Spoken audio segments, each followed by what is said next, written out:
Hello, this is the Mae B Mindful Podcast, and I am your host, Hannah Mae. I'm a mother of 6, conscious birth instructor and educator, spiritual growth facilitator, and certified hypnotist. This podcast is about inspiring hope, expanding awareness and consciousness in order to revolutionize the way we live and experience our lives. You can expect thought-provoking episodes each week spanning a range of topics, drawing from both my own journey of transformation and healing and working with others. I hope you find this podcast to be informative, refreshing, illuminating, and instrumental in your own soul's evolution and growth. Let's jump right in.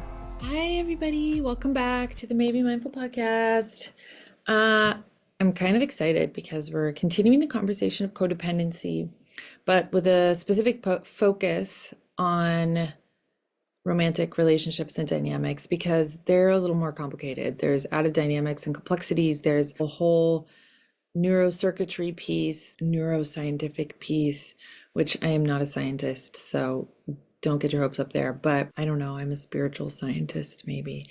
There is the spiritual piece, which I don't think people really acknowledge that piece when it comes to this, because there's so much happening that we're not seeing on a spiritual level.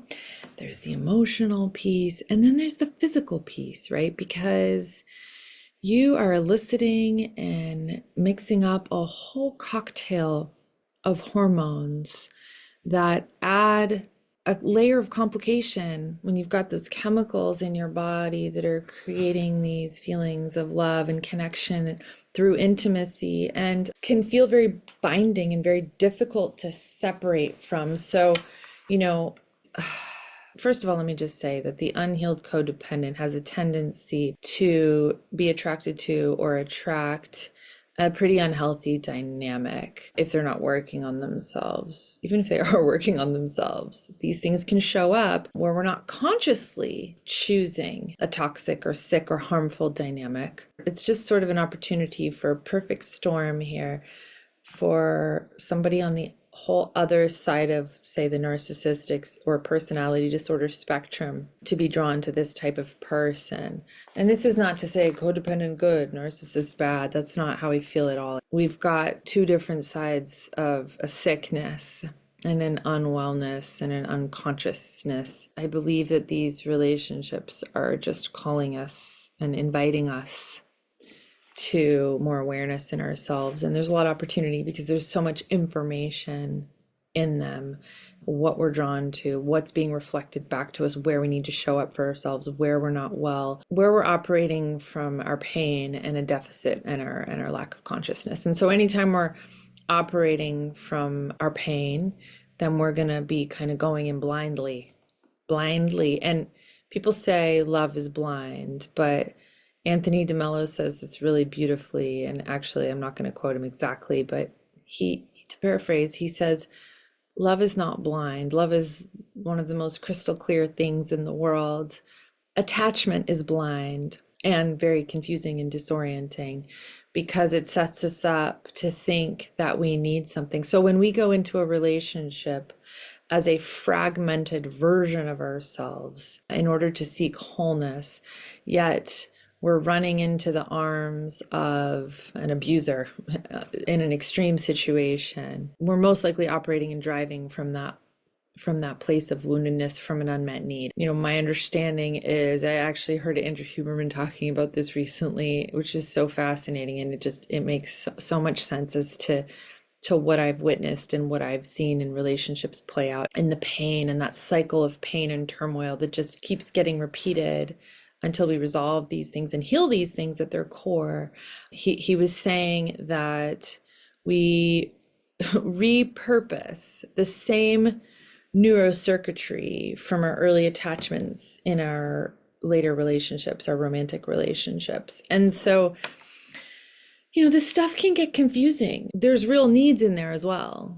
There's normal, natural needs in there, like the need or the desire for partnership, to want to have a family, to want to have an intimate connection with somebody. Like there's nothing wrong with those needs, but there is something wrong with it when we're going to another person expecting them to make us whole. And there's something even extra wrong with it when we're going straight to somebody who's going to inflict that same amount of harm that created that deficit in the first place, that set us up with this unmet need to go out and try and get it met by the world, right?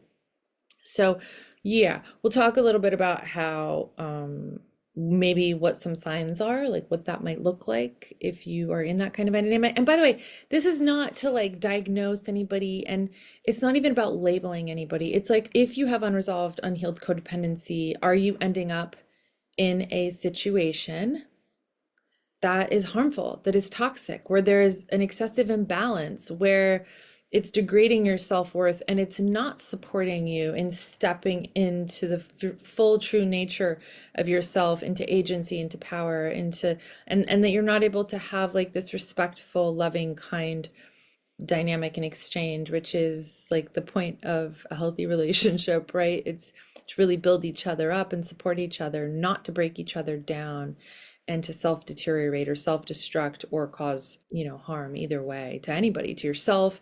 And so I think this is just a good time to insert, if you are in a relationship and you're finding yourself, so some markers of being with somebody who might meet that description of your opposite and maybe not your best mate, unless of course they're willing to come to a place where they actually want to change. Although if somebody really is on the narcissistic or personality disorder spectrum, there's a pretty low probability of that person being willing to take accountability or responsibility for their actions. It's usually the opposite, and you usually end up feeling blamed, shamed, and taking the responsibility of something that actually you didn't do.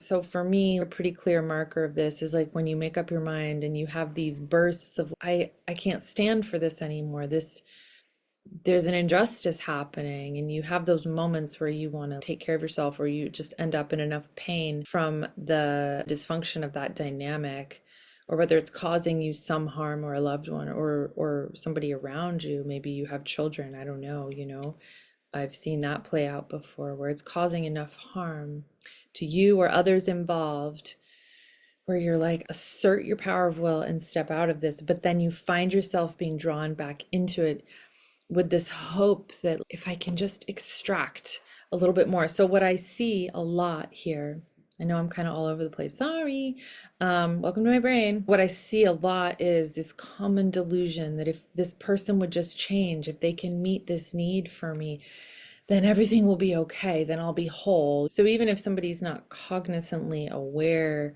or conscious of this, but if you really start to look at the pattern and the cycle of, how many times have I tried to step away from this dysfunction because of the destructive nature of this relationship and the harm and the weight that it's putting, or pressure that it's putting on me, or how it's interrupting your mental or emotional or physical health, or threatening your security in some way. At the cost of yourself, are you still blindly going in, going, oh, I can change this? You'll see the insanity in it if you really stop and take a look at the cycle of it. If you were to like zoom up above it and look at a timeline of the relationship. And another thing is to notice if there's a progression, and if people are willing to grow and change and there's true remorse, well, that's one thing. But if that piece is missing, and it may not be worth it, you really have to weigh out here what it's costing you. What I really notice at the end of the day is that people don't want to feel their pain, because when you are confronted with having to detach from something and to sever this attachment to an ideal, to a belief, to this hope that this person can complete you or make you whole in some way, and the fear around what's going to happen. Who am I without this person? Like, who am I alone? Who am I without this person? And of course, there's so many different things there that can be affected, like layers of security with that. Then you're faced with your wounding, you're faced with your pain, you come face to face with it, and these attachments go right into this deep wounding. So this is really challenging, and a lot of people don't want to face that, and understandably. Like, I really understand that. It's not an easy thing to face because we need something hella big. Like we need some real solution to sustain us and to hold us as we go through that process, because that really rocks us and really is very triggering for our nervous system. And there's all kinds of stuff that's going to flood up or flood in as a result of stepping into that kind of honesty.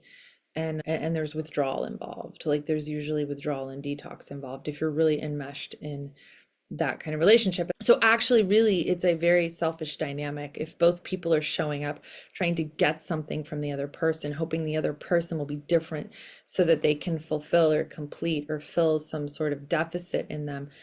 Selfish also in that it discards yourself. That sounds like it might be selfless, but it's not. It's the opposite, because it's causing yourself harm. And selfish behavior usually causes harm. Whether you're causing yourself harm or you're causing someone else harm, whether it's, turning inward or going outward, then it's harmful, it's selfish. So that can sound a little harsh if you are the victim in an abusive dynamic, but at the end of the day, I really believe we owe it to ourselves to come out of victim and to do everything that we can to support ourselves in that. The support piece is really important because this is big stuff. So when you add in the sexual intimacy piece, okay, we're talking about so much more here. This piece, people don't take the impact of this seriously. I don't think they don't really consider a lot of times what you're doing when you're making this physical covenant with somebody. Two flesh are becoming one. There's so much more happening than a fluid exchange here, okay? There's a chemical response in the body, right? There's an incredible amount of dopamine and serotonin and the other chemicals being produced. There are these love hormones that are deepening this connection, which can be extremely confusing when somebody is not actually showing any kind of love, yet you're feeling these deep, intense feelings of what feels like love as a result of that. There is a spiritual component. There is an emotional component.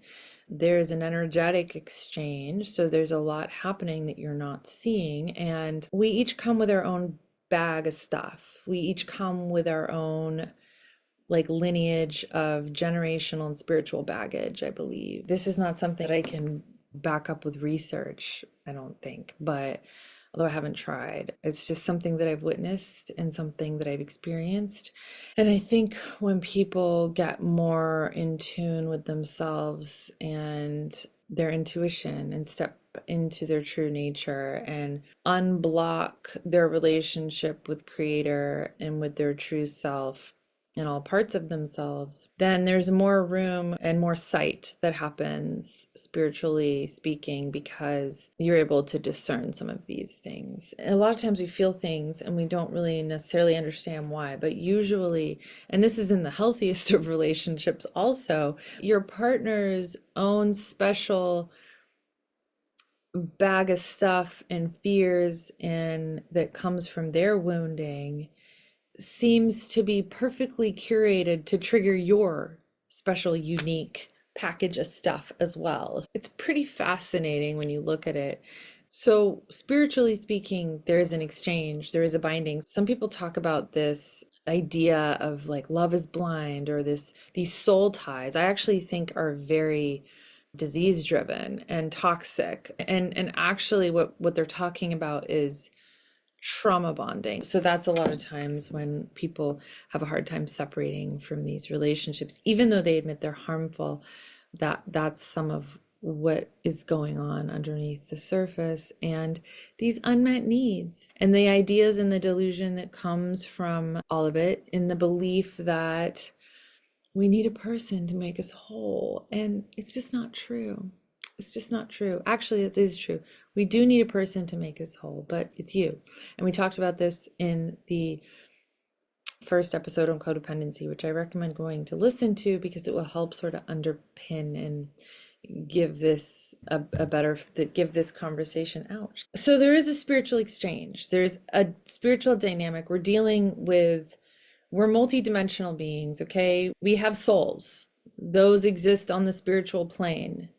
Yet these are not the things that we see with the naked eye because we are operating in the material world. And so there's a lot that happens underneath the surface that, unless we're really tuning in and growing our intuition and discerning abilities, there's a lot we're not seeing and that is hidden from plain sight. And even if we are growing those things, it can feel confusing and overwhelming. And I know for me, I've been on this path for a while of looking a little deeper, but oftentimes it can take a good amount of curiosity.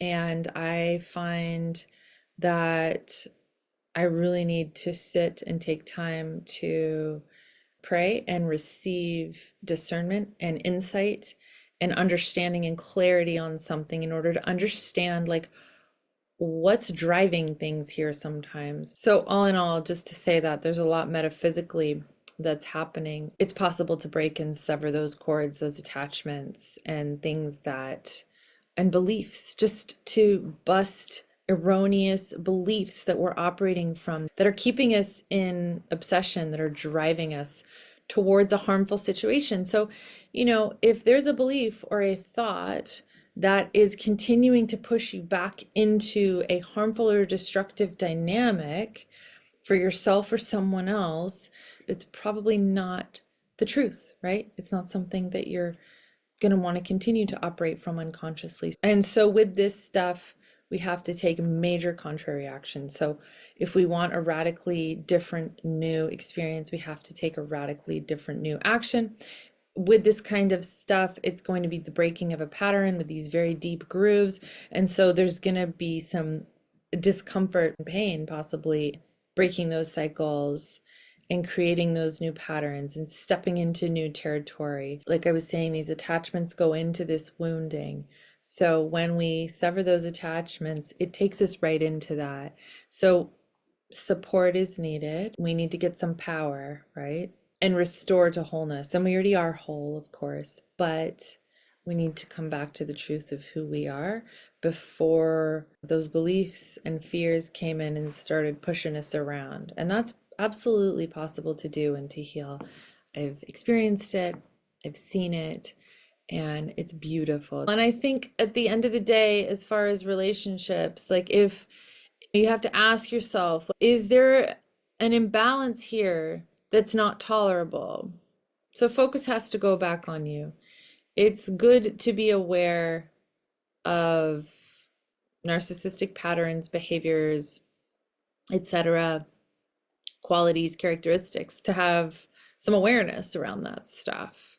But the focus can't remain on that person, since you don't really want to give your energy and your focus to that person. You really need to turn your energy back to yourself, because the nature of this kind of a dynamic is that it can become very parasitic on really both sides here. So that's not good. Like, we don't want to be in a parasitic dynamic. We want to be in a self-loving, mutually respecting, caring dynamic, right? And there's a way to achieve that. And I think sometimes these things with all our complications and our different attachment styles and whatnot, we really have to assess the situation. If we're in a relationship, like, can I reconcile these imbalances?